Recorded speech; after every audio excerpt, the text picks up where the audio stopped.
akan berbicara tentang kitab Ester. Kitab Ester ini kitab yang unik karena di dalam kitab Ester kalau Bapak Ibu membaca itu tidak ada nama Allah.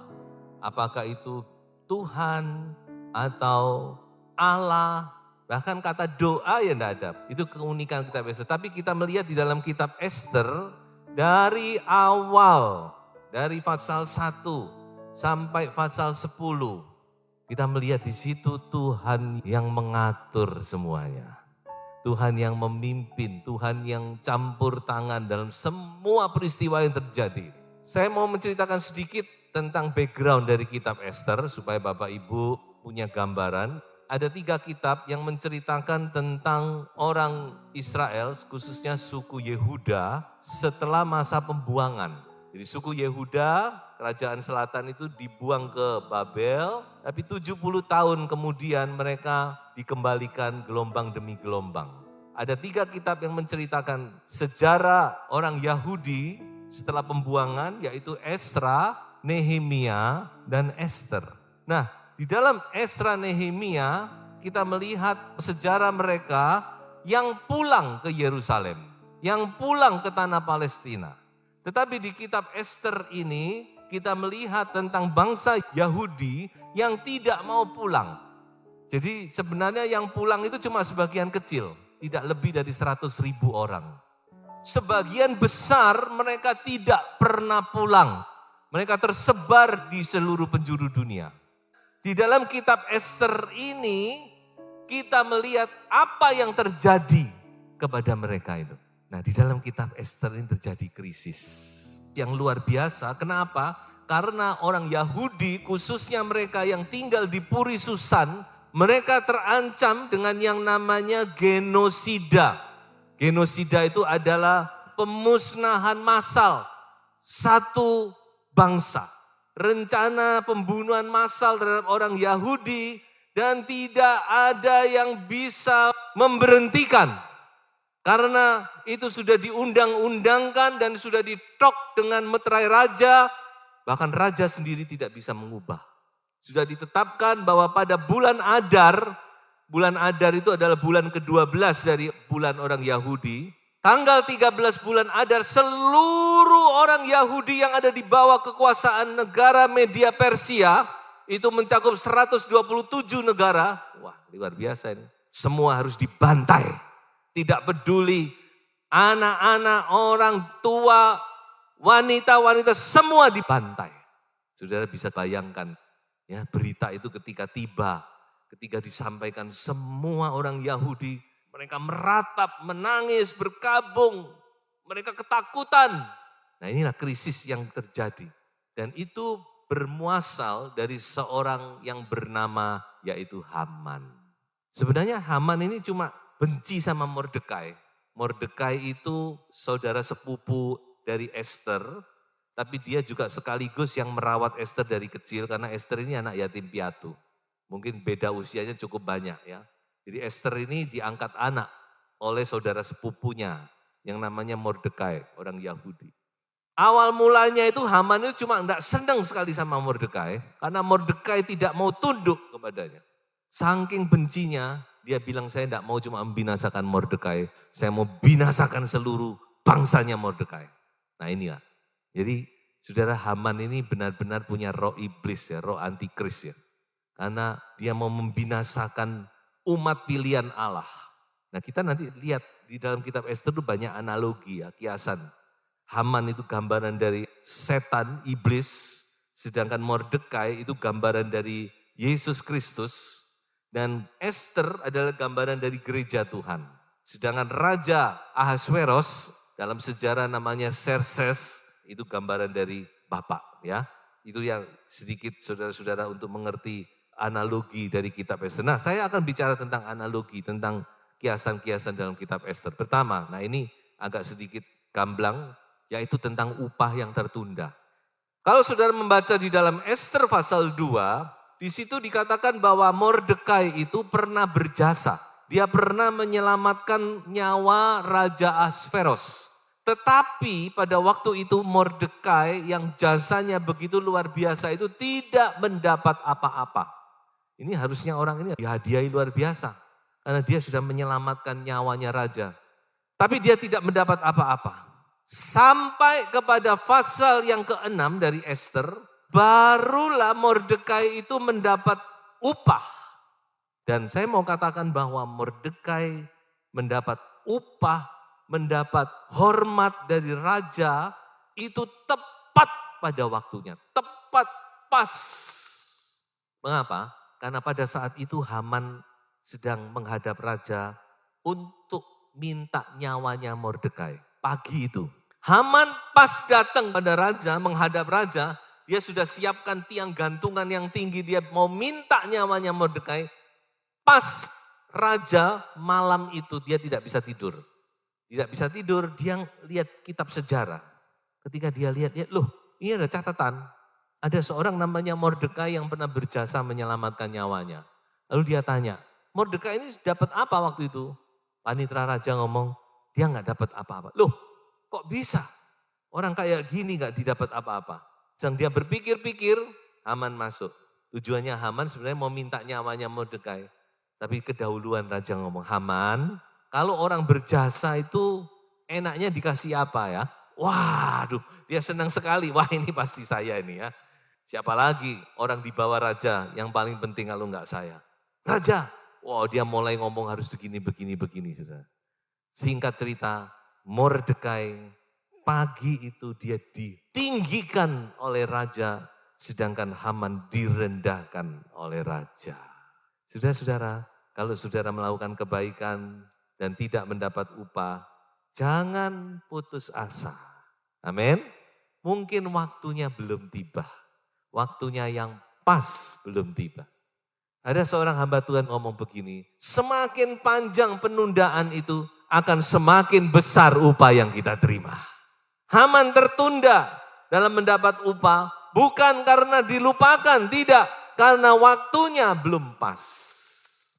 Ketika waktunya tiba, maka dia ditinggikan tepat pada waktunya. Nah sekarang kita lihat yang kedua, analogi yang kedua. Saya beri perkataan begini, salib itu kemenangan kita.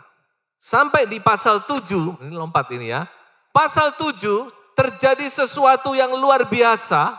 Apa itu? Yaitu Haman tadinya dia menyiapkan tiang gantungan untuk menggantung Mordekai.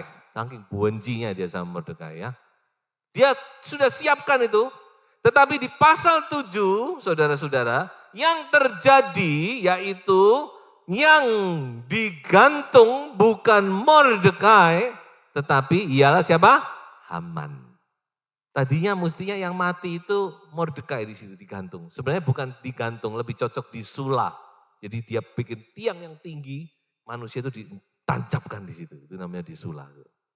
Di sini kita melihat ada satu analogi atau kiasan yang luar biasa daripada karya salib. Mengapa saya katakan demikian?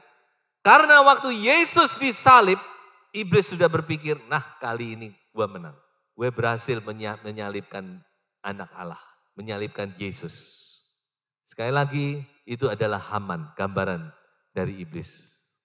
Dia berpikir dia bisa mengalahkan Mordekai. Iblis juga berkata, ketika Yesus naik ke kayu salib, dia berkata, nah kali ini gue menang. Yesus mati. Tetapi apa yang sebenarnya terjadi di atas kayu salib? Mari kita baca 2 ayat. Ibrani 2 ayat 14. Karena anak-anak itu adalah anak-anak dari darah dan daging, maka ia juga menjadi sama dengan mereka dan mendapat bagian dalam keadaan mereka. Stop sampai di sini dulu. Artinya apa? Yesus harus mengambil rupa manusia yang terdiri dari darah dan daging supaya dia bisa mati. Selanjutnya, supaya oleh kematiannya ia memusnahkan dia, yaitu iblis yang berkuasa atas maut. Haleluya. Jadi yang terjadi di atas kayu salib itu adalah kebalikan. Memang Yesus mati karena dia harus mencurahkan darah, dia harus jadi anak domba yang dikorbankan. Tetapi di dalam dunia rohani yang terjadi bukan Yesus yang mati, tapi iblis yang dimusnahkan di atas kayu salib. Ya, saudara, luar biasa. Hikmat Allah itu makanya luar biasa dikatakan. Jadi inilah yang kita lihat di dalam kitab Ester ini. Coba kita baca satu ayat lagi di dalam Kolose 2 ayat 13 sampai 15. Kamu juga meskipun dahulu mati oleh pelanggaranmu dan oleh karena tidak disunat secara lahiriah, telah dihidupkan Allah bersama-sama dengan Dia sesudah Ia mengampuni segala pelanggaran kita, ayat 14, dengan menghapuskan surat hutang yang oleh ketentuan-ketentuan hukum mendakwa dan mengancam kita. Dan itu ditiadakannya dengan memakukannya pada kayu salib. Ayat 15. Ia telah melucuti pemerintah-pemerintah dan penguasa-penguasa dan menjadikan mereka tontonan umum dalam kemenangannya atas mereka. Jadi yang terjadi di atas kayu salib itu bukan Mordekai yang dibinasakan.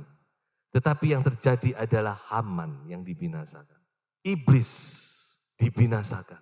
Kayu salib memberikan kepada kita kemenangan. Kayu salib membebaskan kita. Salib membuat kita menjadi pemenang. Inilah saudara-saudara. Ini analogi pertama yang kita lihat di dalam kitab Ester. Nah sekarang kita lihat analogi yang berikutnya. Kalau saudara membaca di kitab Ester, ternyata tidak berhenti sampai di pasal 7. Di pasal 7 Haman sudah mati, bukan? Tetapi kitab Ester masih ada pasal 8, 9, 10. Kenapa? Ingat, Haman sudah mati. Tetapi surat yang dibuat oleh Haman, surat pembantaian itu masih berjalan. Hamannya sudah mati, tapi suratnya itu masih jalan, masih berlaku.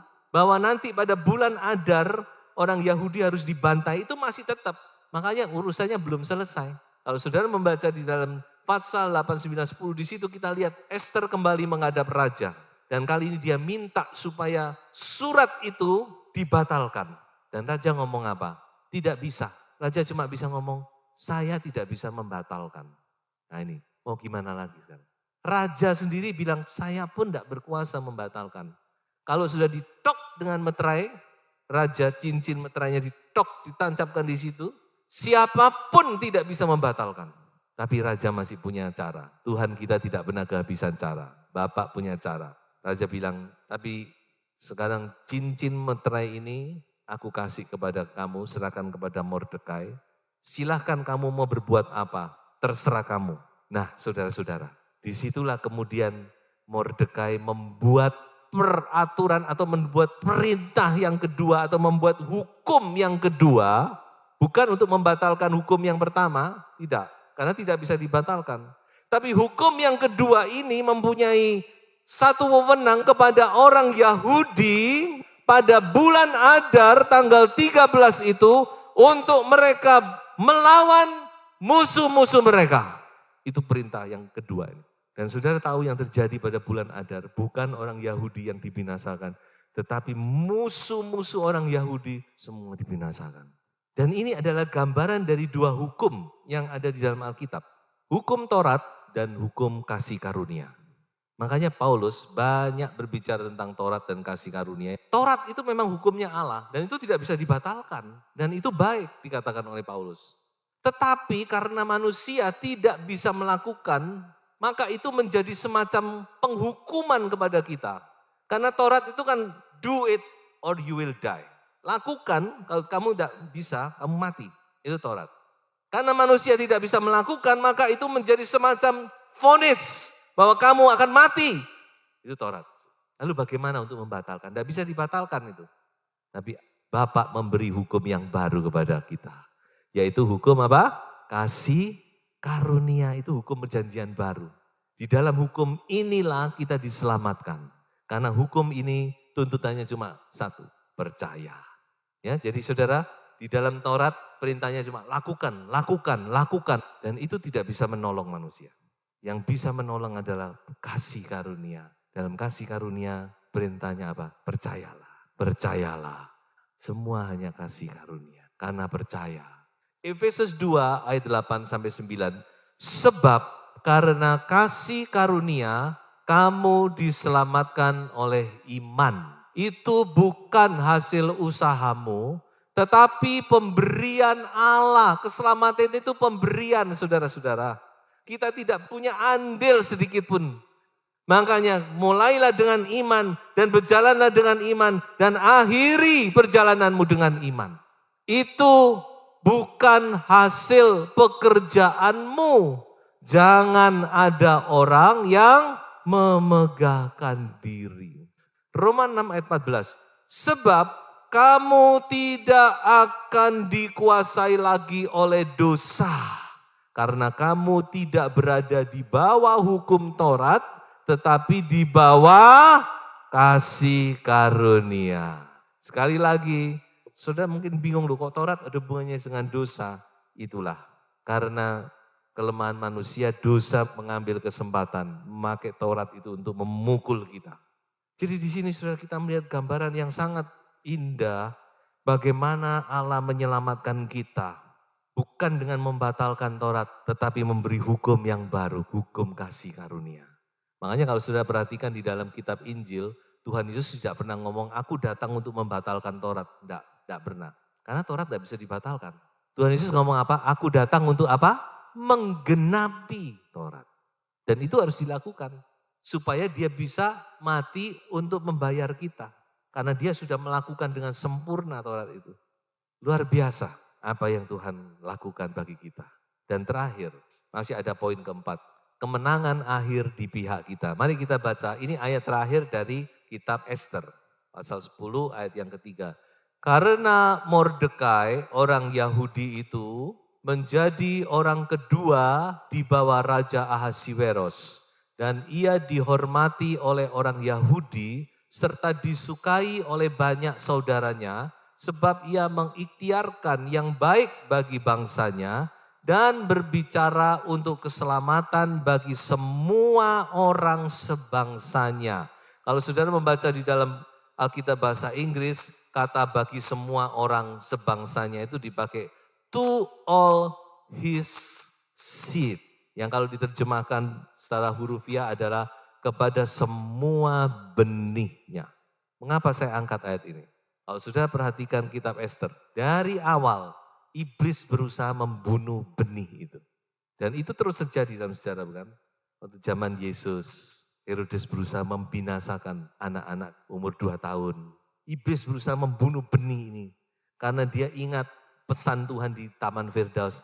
Benih perempuan ini akan meremukkan kepalamu. Jadi itu dari zaman ke zaman dia terus berusaha. Sebelumnya pernah terjadi di kitab Keluaran, bukan? Anak-anak lelaki dilempar ke sungai Nil. Dan di dalam kitab Ester ini kita lihat bagaimana Haman mau membinasakan benih itu. Benih. Karena di balik Haman ada roh iblis, roh antikris. Tetapi kita lihat pada Ester pasal terakhir, ayat terakhir, Haman yang mati, benih itu yang survive. Haleluya. Dan itu gambaran saudara dan saya.